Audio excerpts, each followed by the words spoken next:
Hey everyone, and welcome back to the EMT Spot's Blood Pressure Podcast. I'm your host, Samuel Harrison, and with me, as always, is the amazing Olivia Harper. Hey everyone. Today, we're going to be talking about heart health. Yeah, we're diving into how to avoid a heart attack before you hit 60. Before you hit 60. And we've got some fascinating insights to share with you. I'm really excited about this one. Me too.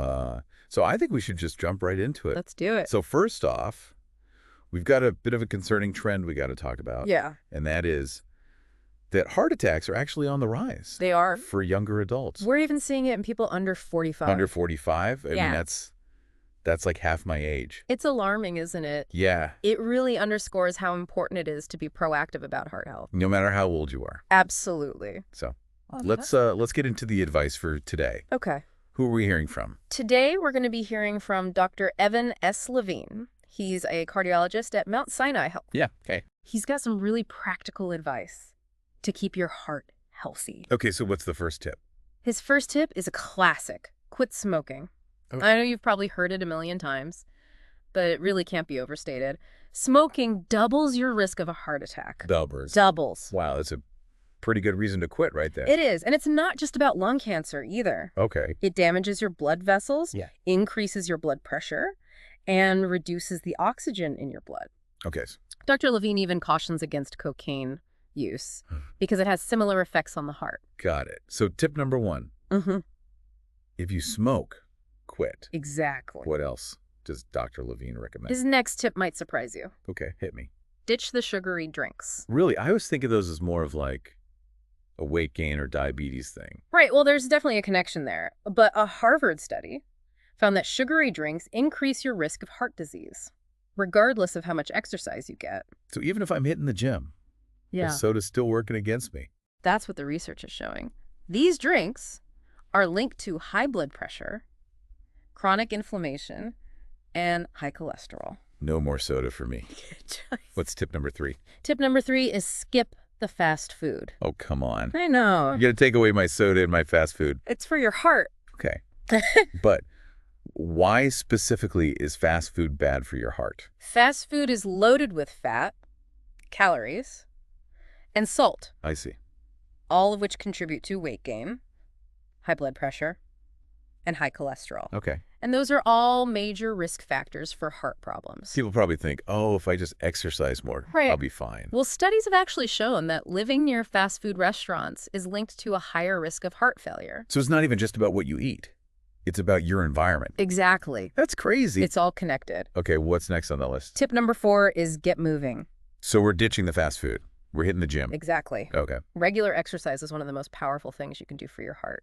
I can get behind that. It strengthens the heart muscle, lowers cholesterol, and helps you maintain a healthy weight. All good things. Dr. Levine recommends at least 30 minutes a day or 150 minutes a week. Okay, I can do 30 minutes. What's next? The next one is get scanned. Scanned. What does that even mean? Dr. Levine is talking about a coronary artery calcium scan. It's a test that looks for calcium buildup in the arteries of your heart. I see. And what does that tell you? Calcium buildup is a sign of plaque in your arteries, which can restrict blood flow and increase your risk of a heart attack. So that's not good. Not good. Okay. So Dr. Levine suggests anyone under 40 with risk factors like high cholesterol or a family history of heart disease should talk to their doctor about getting this scan. And he says it can benefit just about anyone over 40. Pretty much. Okay, I'll have to ask my doctor about that one. What's the next tip? Tip number 6 is all about managing stress. Oh, I hate when they say that. Yeah. Because everyone always says that. But like, how does stress actually affect your heart? Well, when you're stressed, your body releases hormones like cortisol, which raises your blood pressure, blood sugar, and cholesterol. Okay, so it really is kind of a recipe for disaster. It can be. It puts extra strain on your heart. What does he suggest we do about it? He actually recommends something surprisingly simple. Okay, what's that? Listening to soft music. I can do that. Okay, what's tip number 7? Control hypertension and diabetes. Okay, so blood pressure and blood sugar. Exactly. High blood pressure and high blood sugar can damage the blood vessels and nerves in your heart. Making you more likely to have heart problems. Yes. I think it's really scary that adults with diabetes are twice as likely to have a heart attack. It is a stark reminder of how important it is to manage those conditions. Okay, so we've got to quit smoking. Yeah. Ditch the sugary drinks, avoid fast food, get moving, consider a scan, manage stress, control our blood pressure and sugar. What else is on the list? Tip number 8 is to target belly fat. Oh, man. Not the weight loss lecture. No. It's not about aesthetics. It's about your health. Excess belly fat is strongly linked to heart disease. So even if I'm not, like obese overall, but I have a belly? Yes. That's still a problem? Unfortunately, yes. It's linked to high blood pressure, high triglycerides, fatty liver, anti-cholesterol. So basically all the bad stuff. It's a combination that Dr. Levine calls metabolic syndrome, and he says it's a real killer. Okay, I'm watching my waistline. What's next? Get your medical advice from professionals. Okay, well, yeah, obviously. You'd be surprised. Fun, do you mean? Dr. Levine specifically warns against relying on non-physicians for health advice. I mean, I guess with the internet, it's kind of hard to know who to trust. There's a ton of misinformation out there, and a recent survey found that a significant chunk of Gen Z doesn't even bother to verify the wellness advice they get from sources like TikTok. Oh, wow. That's a lot worrying. It is concerning. So basically, if you've got questions, talk to your doctor. Exactly. Not TikTok. Precisely. Okay. What's the final tip? His last tip is to moderate your alcohol intake. Oh, man. I was hoping you were going to say that. I know.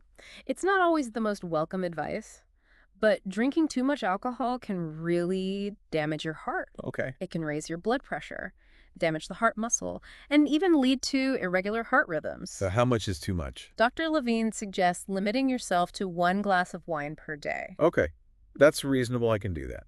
So just to recap, we've got to quit smoking, ditch the sugary drinks, skip the fast food, exercise regularly, consider getting a scan, manage stress, control blood pressure and blood sugar, watch our waistlines, get advice from medical professionals, and go easy on the alcohol. That's quite a list. That's a big list. But remember, you don't have to do everything all at once. Yeah, Even small changes can make a big difference for your heart health. I like that.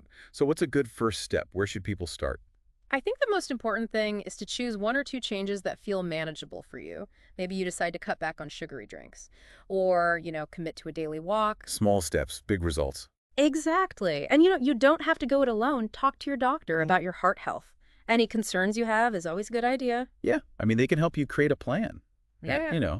That works for you and your lifestyle. Absolutely. And they can also provide guidance on things like the coronary artery calcium scan we discussed. Right, because not everyone needs that. Exactly. So it's good to get professional advice. Speaking of professional advice, it's worth reiterating Dr. Levine's warning about getting health information from unreliable sources. Yeah, especially these days, with all the misinformation online. It's crucial to be discerning about the information you consume. Stick to reputable sources like medical journals, government websites, and of course, your own doctor. And it's important to remember that everyone's health journey is unique. What works for one person might not work for another. Absolutely. So it's not about comparing yourself to others or trying to follow some one-size-fits-all approach. It's about finding what works for you. Exactly. And listening to your body's signals. Yeah, that's such a good point. Our bodies are constantly telling us what they need, but we're often too busy to notice. Sometimes those clues are subtle, so it's worth taking the time to really tune in and listen. When we were talking about belly fat earlier, it made me think about inflammation. Oh, that's a great connection.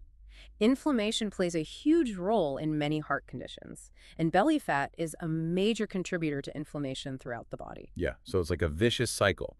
The belly fat leads to more inflammation, which then increases the risk of heart problems. And that's where some of Dr. Levine's other tips come into play. For example, quitting smoking, eating a healthy diet, and managing stress can all help reduce inflammation. So it's really about a holistic approach to heart health. Precisely. It's about understanding how different lifestyle factors interact and influence your overall risk. I feel like I'm starting to see the bigger picture now. Me too. And I hope our listeners feel empowered to take control of their own heart health. Absolutely. We've given them some great tips and resources to get started. And remember, even small changes can make a big difference. That's right. I'm definitely cutting out soda. Good for you. Okay, so before we wrap up, I want to go back to something you mentioned earlier about the coronary artery calcium scan. You said not everyone needs the scan, right? That's right. It's not a routine screening test for everyone. It's typically recommended for people who have certain risk factors. like a family history of heart disease, high cholesterol, or diabetes. Okay, so how do you know if it's right for you? The best thing to do is talk to your doctor. They can assess your individual risk factors and help you decide if the scan is necessary. And what exactly does this scan show? The scan looks for calcium deposits in the arteries of your heart.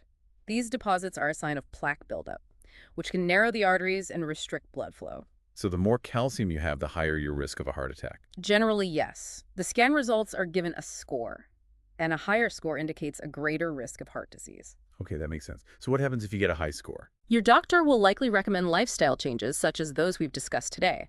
They may also prescribe medications to help lower your cholesterol or blood pressure. So it's not necessarily a reason to panic. Exactly. It's a wake-up call to take your heart health seriously. It's an opportunity to make positive changes and reduce your risk of future problems. Exactly. I think a lot of people might be hesitant to get the scan because they're afraid of what it might show. I understand that, but knowledge is power. The more you know about your heart health, the better equipped you are to protect it. And speaking of protecting your heart, let's talk a bit more about stress management. You mentioned that Dr. Levine recommends listening to soft music, but are there other effective strategies? Absolutely. There are so many ways to manage stress. Some people find that exercise, meditation, or spending time in nature are helpful. What about things like yoga or deep breathing exercises? Those can be incredibly beneficial too. They help calm the nervous system and reduce the physiological effects of stress. Yeah, I've heard that even just taking a few deep breaths can make a difference. It really can. When you're stressed, your breathing tends to become shallow and rapid. Taking slow, deep breaths can help slow your heart rate and relax your muscles. I'm going to try that next time I'm feeling stressed. I encourage you to.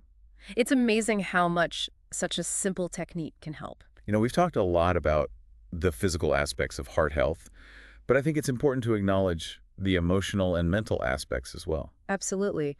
Our emotional well-being is deeply intertwined with our physical health. For example, if you're struggling with anxiety or depression, that can take a toll on your heart.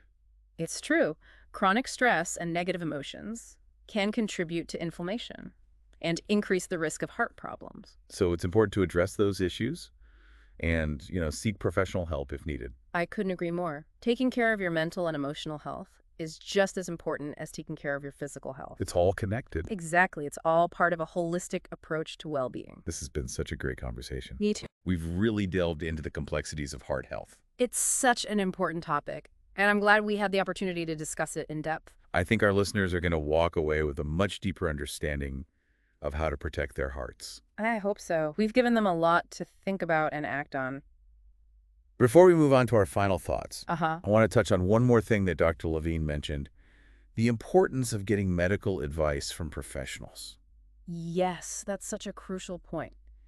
In today's age of information overload, it's easy to get caught up in the latest health trends and fads. Especially with social media. Everyone's an expert. Exactly. It's tempting to rely on anecdotal evidence or advice from unqualified sources. But when it comes to your heart health, you really have to trust the experts. Your doctor has the knowledge and experience to guide you toward the best course of action. Don't take chances with your heart health.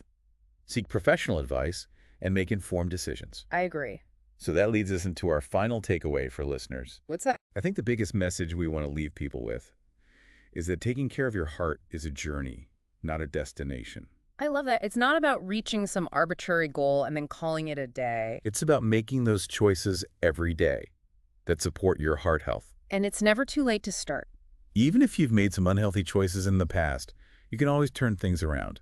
Absolutely. Every small step you take toward a healthier lifestyle is a step in the right direction. So let's end on a positive note. What's one small change you can make today to improve your heart health? That's a great question to ponder. It could be anything from swapping out that sugary soda for a glass of water to taking a brisk walk during your lunch break. Or maybe it's finally making that appointment with your doctor to discuss any heart health concerns you might have. Whatever it is, take action. Your heart will thank you for it. I love that. It's been such a pleasure having this conversation with you today. Likewise, it's always a joy to explore these important topics. We've covered a lot of ground, but I hope our listeners feel empowered to take control of their heart health. Me too. Knowledge is power. And we've given them plenty of tools to make informed decisions. And we're back with the TheEMTSpot's Blood Pressure Podcast, We've been talking all about heart health. Yeah, really getting into all the ways you can protect this vital organ. And we've been talking about taking a holistic approach. Right. It's not just about one or two things. It's about everything. Diet, exercise, stress management, Right. seeking professional guidance. And really understanding how all these pieces Yeah, fit together for a heart-healthy lifestyle. absolutely. And empowering yourself Yeah. to make informed choices. You don't have to be a doctor Yeah. to understand the basics of heart health. So, as we wrap up this deep dive, I want to leave you with one final thought. Okay. Taking care of your heart is an act of self-love. Ooh, I love that. It's not just about avoiding disease. It's about honoring your body and giving it the care it deserves. I mean, your heart works so hard every second of every day. Yeah, constantly to keep you alive. So it's time to show it some appreciation. And the best way to do that is to make those healthy choices. Nourish your body with good food. Move regularly. Manage stress. And seek help when you need it. That's how you live a long and healthy life. It's good for your heart. It's good for your mind. It's good for everything. It's good for everything. It's been so great talking to you today. Same here. It's always a pleasure. And for all of you listening out there, thank you so much for tuning in to the EMT-SPOT's Blood Pressure Podcast. I'm Samuel Harrison. And I'm Olivia Harper. We hope you enjoyed this deep dive. Be sure to subscribe for more great content. And don't forget to like, comment, and share this episode. Let's spread the word about heart health. Stay healthy, everyone, and keep those hearts beating strong.